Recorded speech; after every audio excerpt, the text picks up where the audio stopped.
राजस्थान में भी कोरोना तेजी के साथ पैर फैला रहा है। यहां तक कि 155 नए मामले सामने आए हैं। राजस्थान में कोरोना मुतासिरीन की तादाद बढ़कर 716 हो गई है, जबकि अब तक 9 अफराद की जान जा चुकी है। राजस्थान से एक अच्छी खबर यह है कि यहां अस्पतालों से 58 अफराद को सेहतियाब होने के बाद डिस्चार्ज भी किया गया है।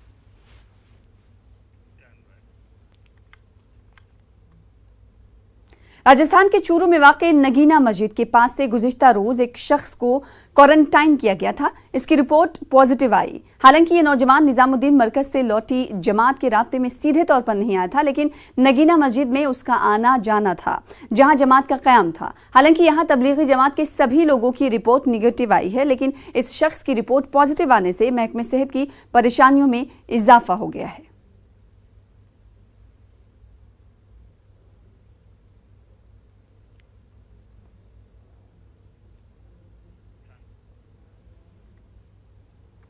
इंदौर में कोरोना वायरस के 49 नए मामले सामने आने से इंदौर में कोरोना वायरस के मरीजों की तादाद बढ़कर 298 हो गई है। वहीं मध्य प्रदेश में कोरोना वायरस के मरीजों की मजमूई तादाद बढ़कर 551 हुई है। इंदौर में इतनी तादाद में एक साथ कोरोना वायरस के मरीज सामने आने से इंदौर जिला इंतजामिया और महकमे सेहत के सामने एक बड़ा चैलेंज खड़ा हो गया है। मध्य प्रदेश में कोरोना वायरस 22 अजला में दस्तक दे चुका है। हुकूमत इस बात पर संजीदगी से गौर कर रही है कि कोरोना वायरस को इससे आगे ना बढ़ने दिया जाए। वहीं कोरोना वायरस की चेन तोड़ने के लिए जिला कलेक्टर्स के जरिए ये अपील की गई है कि आप पिछले 20 दिनों में जिन लोगों से मिले हैं उनको किसी डायरी या पेपर पर लिखकर इंतजामिया को भेजें, ताकि corona virus social transmission, community transmission से रोका जा सके।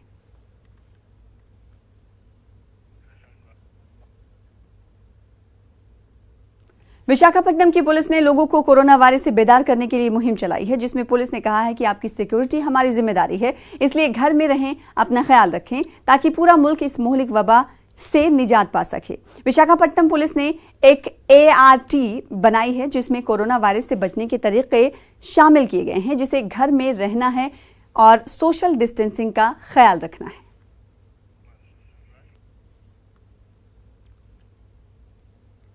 महाराष्ट्र में कोरोना मुस्बत केसों की तादाद 1761 हो चुकी है, जबकि 127 की जान जा चुकी है। गुज़िश्ता 24 घंटे में 187 केस सामने आ चुके हैं, जबकि 208 अफराद सेहतियाब भी हो चुके हैं। हालांकि मुल्क भर में सबसे ज्यादा केस महाराष्ट्र में ही सामने आए हैं। पिछले 24 घंटे में 17 अफराद जाँ बहक हुए हैं।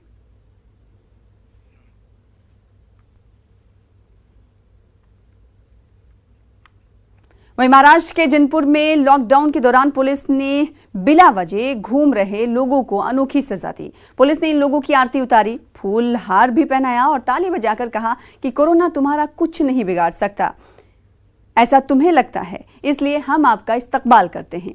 तो महाराष्ट्र में लगातार आंकड़े बढ़ती जा रही हैं। उधर अलग तरह की तस्वीरें भी आ रही हैं। एक तरफ तो पुलिस लोगों से अपीलें कर रही है कि आप बाहर ना निकले, तो वहीं कहीं ना कहीं दूसरी तस्वीरें भी सामने आ रही हैं। ये तस्वीर आप जो देख रहे हैं, ये भी तस्वीर महाराष्ट्र के पुलिस की है। जो बाहर लोग निकल रहे हैं, उन्हें सजा देने के बजाय उन्हें फूल हार पहनाया जा रहा है। वहीं महाराष्ट्र के आंकड़ों की अगर हम बात करें तो महाराष्ट्र में आंकड़े लगातार बढ़ रहे हैं और इन्हीं आंकड़े को देखते हुए महाराष्ट्र सरकार ने कल ये फैसला किया कि अब लॉकडाउन की जो समय सीमा है उसे एक्सटेंड किया जाएगा, बढ़ाया जाएगा। हमारे साथ हमारे नुमाइंदे अमित रॉय जुड़ रहे हैं। अमित, हम ये देख रहे हैं कि लगातार तादाद जो है बढ़ती जा रही है। कल हमने बात की थी 1600 के पार ये आंकड़ा पहुंच गया। अगर आज के आंकड़े की बात करें तो आज का आंकड़ा महाराष्ट्र का कोरोना पॉजिटिव का क्या कहता है? साथ ही साथ ये भी बताइएगा कि जिस तरह से उद्धव ठाकरे ने कल ये फैसला लिया कि 30 अप्रैल तक ये लॉकडाउन हम बढ़ा रहे हैं, इसको लेकर कहीं आवाम में बेचैनी तो नहीं देखी जा रही? देखिए, लगातार जनता को समझाने की कोशिश सरकार द्वारा की जा रही, क्योंकि बढ़ते हुए आंकड़े चिंता का सबब बन चुके हैं। मैं आपको बता दूं, पूरे देश में महाराष्ट्र अव्वल नंबर पर है। 1761 मामले हैं और कईयों की जो है मौत हो चुकी है। और मुंबई में अगर बात करें, सबसे ज्यादा आंकड़े मुंबई में है। इस समय 1146 मरीज जो हैं वो मुंबई में एडमिट हैं, जिसमें से 76 लोगों की मौत हो चुकी है। तो लगातार जो आंकड़े बढ़ रहे हैं उससे जो है सरकार भी परेशान है, लोग भी परेशान है और लोगों को समझाया जा रहा है घरों से ना निकले। जैसा कि आप देख रहे हैं कि पुलिस लगातार लोगों को समझा रही है, पुलिस आरती उतार रही है लोगों को शर्मिंदगी का महसूस कराई जा रही है। आप घर से बाहर ना निकलें, आप पे निकलने से परेशानी, लेकिन लोग मान भी नहीं रहे हैं। तो इसको देखते हुए जो है लॉकडाउन बढ़ाया गया है और मैं आपको बताऊं कि 127 जो है संख्या मृतकों की हो चुकी है महाराष्ट्र में। इस कारण लॉकडाउन बढ़ाकर 30 अप्रैल कर दिया गया। एक और जानकारी दूं, जब उद्धव ठाकरे ने कल बात की उसके तुरंत बाद जो है स्वास्थ्य मंत्री राजेश टोपे ने भी बातचीत की। उन्होंने साफ तौर पे कहा कि 30 के बाद भी ये खत्म हो जाएगा ये कहना मुश्किल है। अगर लोग नहीं माने और आंकड़ों पे लगाम नहीं लगी और पॉजिटिव मरीजों की संख्या कम नहीं हुई तो शायद ये 30 के बाद भी आगे बढ़ सकता है। इस तरह का संकेत जो है लगातार सरकार दे रही है। एक और अपडेट मैं आपको दे दूं, धारावी में भी पॉजिटिव मरीजों की संख्या बढ़ चुकी है। अभी कुछ देर पहले जो है 15 नए मामले सामने आए और पॉजिटिव मरीजों की संख्या हो चुकी है 43, जिसमें से 4 लोगों की मौत भी हो चुकी है। मैं आपको बताऊं, धारावी एशिया की सबसे बड़ी झोपड़पट्टी कही जाती है। लगभग 7.5 लाख लोग वहां रहते हैं। तो अब बीएमसी ने 2 दिन पहले निर्णय लिया कि हर एक आदमी की स्क्रीनिंग होगी, हर एक आदमी की चेकिंग होगी। तो 2 दिन से जो है हर एक आदमी की चेकिंग वहां शुरू है। तो अभी का आंकड़ा मैं आपको बताऊं कि यहाँ पे आंकड़ा बढ़ के हो गया 43 और 4 लोगों की डेथ हो चुकी है। जी, तो मौजूदा आंकड़े बता रहे हैं हमारे नुमाइंदा अमित रॉय। अमित, अगर बात मुंबई की सिर्फ कर लें, क्योंकि मुंबई में सबसे ज़्यादा आंकड़े पॉजिटिव केसेस के सामने आए हैं, ऐसे में हमने देखा कि कई इलाके हॉटस्पॉट करार दिए गए हैं। उन इलाकों में क्या मजीद सख्ती बरत रही है इंतजामिया? देखिए, निश्चित तौर पे मैं आपको बताऊं, वर्ली का इलाका हो, धारावी का इलाका हो, सबक के कुछ इलाके हैं, साउथ मुंबई का इलाका हो, मुंबई से बाहर पालघर के इलाके हों, ये वो इलाके हैं जहां पर कोरोना पॉजिटिव मरीजों की संख्या बहुत ज्यादा बढ़ गई है और डेथ का आंकड़ा भी इन इलाकों से कई ज्यादा हुआ है। तो ऐसे में जो इन इलाकों को पूरी तरीके से जो है लॉकडाउन कर दिया गया, सील कर दिया गया, किसी को भी आने जाने नहीं दिया जा रहा है। और मैं आपको बताऊं, पिछले 2 दिनों से पुलिस जो है और साथ ही साथ जो दूसरी जो टुकड़ियां हैं पुलिस की, वो लगातार फ्लैग मार्च कर रही हैं। यानी सैकड़ों की संख्या में रोड पे जो है फ्लैग मार्च पुलिस कर रही है, लोगों को आह्वान कर रही है, लोगों को समझा रही है कि लोग बाहर न निकलें। तो अब उद्धव ठाकरे ने भी कल ये कहा कि हमें लग रहा है कि और सख्ती बरतनी पड़ेगी और यही हम आगे भी बरतेंगे।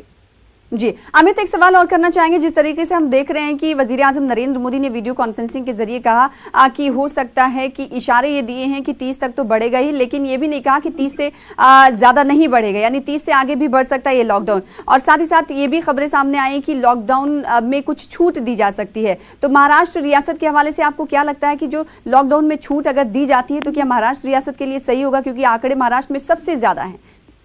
देखिए, महाराष्ट्र में आंकड़े भी ज्यादा हैं और अर्थव्यवस्था भी चरमरा चुकी है।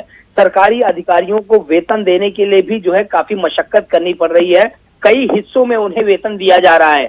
तो कहने की आर्थिक व्यवस्था को देखते हुए कल हमने देखा स्वास्थ्य मंत्री राजेश टोपे ने भी कहा कि अगर जो फैक्ट्रियां हैं जहां वर्कर काम करते हैं, अगर वो सोशल डिस्टेंस का पालन करते हैं और ये हमें भरोसा दिलाते हैं कि कोई भी नियम या कोई भी सरकारी जो पालन है उसे किया जाएगा, तो हम उन्हें परमिशन दे सकते हैं काम करने का। लेकिन इसके लिए खाका तैयार किया जा रहा है और आने वाले दिनों में शायद इन्हें छूट मिल सकती है। उद्धव ठाकरे ने भी साफ तौर पर कहा 14 तारीख को जो पहला लॉकडाउन खत्म हो रहा है और अब 30 तक बढ़ा दिया गया। 14 तारीख को क्या कुछ संशोधन हो सकता है, क्या नए नियम लाए जा सकते हैं या पूरा बंद रहेगा, इस पर बात जो है 14 तारीख को खुद उद्धव ठाकरे जो है जनता के सामने रखेंगे। अब देखना ये होगा सरकार किन किन चीजों में छूट देती है या जो यथास्थिति बनी हुई है उसी तरह ये स्थिति आगे भी चलती रहती है। जी, तो लॉकडाउन का आज 19वां दिन है, सिर्फ 2 दिन बाकी हैं। 14 अप्रैल को ये लॉकडाउन खत्म हो रहा है। इससे पहले कई रियासतों ने यह ऐलान कर दिया कि लॉकडाउन की अवधि बढ़ा दी गई, जिसमें महाराष्ट्र का भी शुमार किया जा रहा है। बहुत शुक्रिया अमित, हमारे साथ जुड़ने के लिए, तफसीलात फराहम करने के लिए। फिलहाल